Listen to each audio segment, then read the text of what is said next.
കണ്ണൂർ കിച്ചണിലേക്ക് നിങ്ങൾക്ക് എല്ലാവർക്കും സ്വാഗതം. ക്യാരറ്റും തേങ്ങയും മുട്ടയും ചേർത്തിട്ടുള്ള വളരെ ടേസ്റ്റി ആയിട്ടുള്ള ഒരു പോളയാണ് ഇന്ന് ഞാൻ തയ്യാറാക്കുന്നത്. ക്യാരറ്റ് പോള പൊതുവേ നല്ല ടേസ്റ്റ് ആണല്ലോ. അതിൻ്റെ കൂടെ കുറച്ച് തേങ്ങയും കൂടി ചേർത്ത് കഴിയുമ്പോൾ പറയാനില്ല. നിങ്ങളെല്ലാവരും ട്രൈ ചെയ്ത് നോക്കൂ.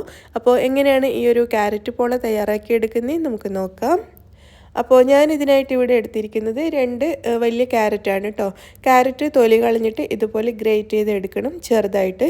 അപ്പോൾ ഇത് നമ്മുടെ ക്യാരറ്റ് രണ്ടും ഗ്രേറ്റ് ചെയ്ത് എടുത്ത് വെച്ചിരിക്കുകയാണ്. ഇനി നമുക്ക് ഒരു പാത്രം ചൂടാക്കിയിട്ട് അതിലേക്ക് ഒരു 1/2 ടേബിൾ സ്പൂൺ നെയ്യ് ചേർത്ത് കൊടുക്കാം. എന്നിട്ട് ആദ്യം തന്നെ ഇതിലേക്ക് കുറച്ച് കശുവണ്ടി, ഒരു 8-10 കശുവണ്ടി ഇട്ടിട്ട് അതൊരു ഗോൾഡൻ കളറാകുന്നത് വരെ ഒന്ന് ഫ്രൈ ചെയ്തെടുക്കാം. കശുവണ്ടി നല്ലൊരു ഗോൾഡൻ കളറായി മാറിയിട്ടുണ്ട്. ഇത് ഞാനൊരു പ്ലേറ്റിലേക്ക് മാറ്റി കൊടുക്കുകയാണ്. അപ്പോൾ നമ്മുടെ ബാക്കി വന്ന നെയ്യിലോട്ട് ഞാൻ കുറച്ച് തേങ്ങ ചേർക്കുകയാണ്. ഏകദേശം ഒരു 1/3 കപ്പ് വരെ തേങ്ങ ചേർത്തിട്ടുണ്ട്. എന്നിട്ട് ഈ തേങ്ങ നെയ്യിലേക്ക് നല്ലതുപോലെ ഒന്ന് ഇളക്കിയെടുക്കാം. ഏകദേശം 1 മിനിറ്റ് വരെ ഒന്ന് ഇളക്കി കൊടുക്കുക.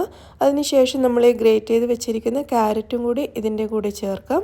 ഇത് രണ്ടും ഒരുമിച്ച് വേണം ഇനി നന്നായിട്ടൊന്ന് ഇളക്കി വേവിച്ചെടുക്കാനായിട്ട്. അപ്പോൾ ക്യാരറ്റും കൂടി ചേർത്ത് നല്ലതുപോലെ ഒന്ന് മിക്സ് ചെയ്തതിന് ശേഷം നമുക്കിതിലേക്ക് പഞ്ചസാര ചേർക്കാം. ഞാനിവിടെ 3 ടേബിൾ സ്പൂൺ പഞ്ചസാരയാണ് ചേർക്കുന്നത്. പഞ്ചസാര ചേർത്ത് കൊടുത്തിട്ട് നല്ലതുപോലെ അങ്ങ് ഇളക്കി കൊടുക്കാം. ഇനി ഒരു 3-4 മിനിറ്റ് വരെ ഇതുപോലെ ഇളക്കി ഈ തേങ്ങയും ക്യാരറ്റും നന്നായിട്ടൊന്ന് വേവിച്ചെടുക്കണം. പഞ്ചസാരയിൽ കിടന്നിട്ട് ഇത് രണ്ടും ഒന്ന് നന്നായിട്ട് വെന്ത് ഒരു ഒട്ടി പിടിക്കുന്ന ഒരു പരുവത്തിലായിട്ട് കിട്ടണം. അപ്പോൾ ഇത് നമ്മുടെ ക്യാരറ്റും തേങ്ങയൊക്കെ നല്ലതുപോലെ ഒന്ന് വെന്ത് വന്നിട്ടുണ്ട്. പഞ്ചസാരയൊക്കെ ഇതിൽ നല്ലോണം പിടിച്ച് നല്ലൊരു പാകത്തിലായി വന്നിട്ടുണ്ട്. ഇത് അടുപ്പത്തൊന്ന് മാറ്റാം. ഇനി നമുക്കിതിലേക്ക് വേണ്ടത് 3 മുട്ടയാണ്. ഈ മുട്ട ഒരു മിക്സിയുടെ ജാറിലേക്ക് ഇട്ട് കൊടുക്കാം. ഇനി ഇതിലേക്ക് 3 ടേബിൾ സ്പൂൺ പാൽപ്പൊടി ചേർക്കുന്നുണ്ട്. ഇനി അഥവാ പാൽപ്പൊടി ഇല്ലെങ്കിൽ 3 ടേബിൾ സ്പൂൺ പാല് ചേർത്താലും മതി. പാല് ചേർത്താൽ വേവാൻ കുറച്ചുകൂടി സമയമെടുക്കുമെന്ന് മാത്രമേ ഉള്ളൂ. നല്ല പെർഫെക്റ്റ് ആയിട്ട് തന്നെ നമുക്ക് കിട്ടും. ഞാനിവിടെ 3 ടേബിൾ സ്പൂൺ പാൽപ്പൊടിയാണ് ചേർത്തത്. പിന്നെ പാൽപ്പൊടിക്ക് പകരം മൈദയൊന്നും ചേർക്കണ്ട കേട്ടോ, വലിയ ടേസ്റ്റ് ഉണ്ടാവില്ല അങ്ങനെ ചേർത്ത് കഴിഞ്ഞാൽ. ഇനി ഞാൻ ഇതിലേക്ക് ചേർക്കുന്നത് ഒരു 2.5 ടേബിൾ സ്പൂൺ പഞ്ചസാരയാണ്. ഒരു ഏലക്കായ് ചേർക്കുന്നുണ്ട്. പിന്നെ നമ്മൾ തയ്യാറാക്കി വെച്ച ക്യാരറ്റും തേങ്ങയും ചേർന്ന മിക്സിയിൽ നിന്നും പകുതി ഇതിലേക്ക് ചേർക്കുക. പകുതി മാത്രം ചേർത്താൽ മതി കേട്ടോ. എന്നിട്ട് എല്ലാം കൂടി ഒന്ന് അരച്ചെടുക്കാം. അപ്പോൾ അരച്ചെടുത്ത ഈ ഒരു ബാറ്റർ ഞാനൊരു ബൗളിലേക്ക് മാറ്റിയിട്ടുണ്ട്. ഇനി ഇതിലേക്ക് വീണ്ടും നമ്മൾ റെഡിയാക്കി വെച്ച ക്യാരറ്റും തേങ്ങയും ഉണ്ടല്ലോ അത് ചേർത്ത് കൊടുക്കുക. ചേർക്കുന്ന സമയത്ത് 1 ടേബിൾ സ്പൂൺ വരെ അവിടെ ബാക്കി വെക്കണം. നമുക്ക് ലാസ്റ്റ് മുകളിൽ ഗാർണിഷ് ചെയ്യാൻ വേണ്ടിയിട്ടാണ്. അതിനുശേഷം ഇതിലേക്ക് ക്യാരറ്റും തേങ്ങയും കൂടി നന്നായിട്ടങ്ങ് മിക്സ് ചെയ്ത് കൊടുക്കാം. അപ്പോൾ ഞാൻ ബാക്കി 1 ടേബിൾ സ്പൂൺ ബാക്കി വെച്ചല്ലോ ക്യാരറ്റ്, അതിലേക്ക് കുറച്ച് റെഡ് കളർ ചേർത്തിട്ടൊന്ന് ഇളക്കിയെടുക്കുകയാണ്. മുകളിൽ ഗാർണിഷ് ചെയ്യുമ്പോൾ നല്ലൊരു ഭംഗി കിട്ടാൻ വേണ്ടിയിട്ടാണ്. നിർബന്ധമൊന്നുമില്ല, കളറ് ഒരു ഭംഗിക്ക് വേണ്ടി മാത്രം ചേർത്തതാണ്.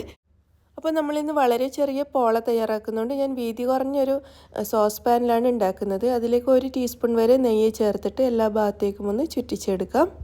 അപ്പോൾ ഇനി ചൂടായ ഈ ഒരു പാനിലോട്ട് നമ്മുടെ ഈ ഒരു ബാറ്റർ ഒഴിച്ചു കൊടുക്കുക.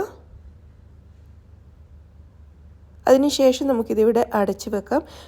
ഒഴിച്ച ഉടനെ തന്നെ ഇതിൻ്റെ ഫ്ലെയിം കുറക്കണം കേട്ടോ. ഒഴിക്കുന്ന സമയത്ത് ഒരു മീഡിയം ഫ്ലെയിമിൽ വെച്ചിട്ടുണ്ടായിരുന്നു. ഒഴിച്ച ഉടനെ തന്നെ ഇതിൻ്റെ ഫ്ലെയിം നല്ലോണം കുറച്ചിട്ട് ഇത് അടച്ച് വെച്ചു. അതിനുശേഷം ഇതിൻ്റെ അടിയിലേക്ക് ഞാനൊരു വേറൊരു പാൻ വെച്ച് കൊടുക്കുന്നുണ്ട്. ഇതിൻ്റെ അടിഭാഗം കരിഞ്ഞു പോവാതിരിക്കാൻ വേണ്ടിയിട്ടാണ്. എന്നിട്ട് ചെറിയ തീയിൽ വെച്ചിട്ട് ഒരു 15 മിനിറ്റ് സമയം കൊണ്ട് തന്നെ ഇത് റെഡിയായി കിട്ടും. അപ്പോൾ ഇത് അടുപ്പത്ത് വെച്ചിട്ട് ഒരു 5-6 മിനിറ്റ് കഴിഞ്ഞപ്പോൾ ഞാനൊന്ന് തുറന്നിട്ട് അതിൻ്റെ മുകളിലേക്ക് നമ്മൾ നേരത്തെ മാറ്റി വെച്ച ക്യാരറ്റ് ഉണ്ടല്ലോ അത് നമ്മൾ കളറ് ചേർത്തിട്ട് വെച്ചിട്ടുണ്ടായിരുന്നു, അതിട്ട് കൊടുത്തിട്ടുണ്ട്. പിന്നെ നമ്മൾ ആദ്യം വറുത്ത് വെച്ച കശുവണ്ടിയും കൂടി ഇതിൻ്റെ മുകളിലേക്ക് ഇട്ട് കൊടുക്കുക. അതിനുശേഷം ഇത് വീണ്ടും നമുക്ക് അടച്ച് വെക്കാം. എന്നിട്ട് ബാക്കി സമയം കൂടി നമുക്കിത് വേവിച്ചെടുക്കാം. ഒരു ചെറിയ പോളയായതുകൊണ്ട് ഒരു 15 മിനിറ്റ് സമയം കൊണ്ടൊക്കെ റെഡിയാവും. അപ്പോൾ ഇത് നമ്മുടെ പോള ഇവിടെ റെഡി ആയിട്ടുണ്ട് കേട്ടോ. ഒരു 16-17 മിനിറ്റോളം എടുത്തിട്ടുണ്ടായിരുന്നു. അപ്പോൾ വെന്തിട്ടുണ്ടോ എന്ന് അറിയാൻ വേണ്ടിയിട്ട് ഒരു ടൂത്ത് പിക്ക് വെച്ചിട്ടൊന്ന് കുത്തി നോക്കിയാൽ മതി. അപ്പോൾ ഇത് കുറച്ചൊന്ന് ചൂട് കുറയുമ്പോഴേക്കും തന്നെ ഇതിൻ്റെ സൈഡിൽ നിന്നൊക്കെ വിട്ട് വരാൻ തുടങ്ങിയിട്ടുണ്ട്. ഇനി ഇത് നമുക്ക് കയ്യിലേക്ക് എടുത്തിട്ട് ഒരു പ്ലേറ്റിലേക്ക് വെച്ച് കൊടുക്കാം. അടിഭാഗമൊക്കെ നല്ല പെർഫെക്റ്റ് ആയിട്ട് വന്നിട്ടുണ്ട് കേട്ടോ. അപ്പോൾ ഇതാ നമ്മുടെ പോള ഇനി നമുക്ക് കട്ട് ചെയ്ത് നോക്കണം. നല്ല അടിപൊളിയായി വന്നിട്ടുണ്ട്.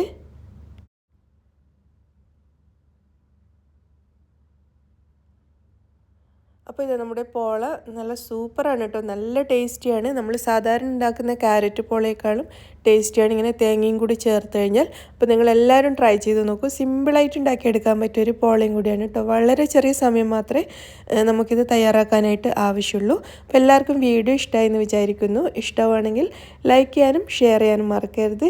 വീഡിയോ പറ്റിയിട്ടുള്ള അഭിപ്രായങ്ങളൊക്കെ അറിയിക്കണം കേട്ടോ. അതുപോലെ തന്നെ ചാനൽ ഇതുവരെയും സബ്സ്ക്രൈബ് ചെയ്യാത്ത ആളാണെങ്കിൽ ഒന്ന് സബ്സ്ക്രൈബ് ചെയ്തേക്കണേ. Thank you.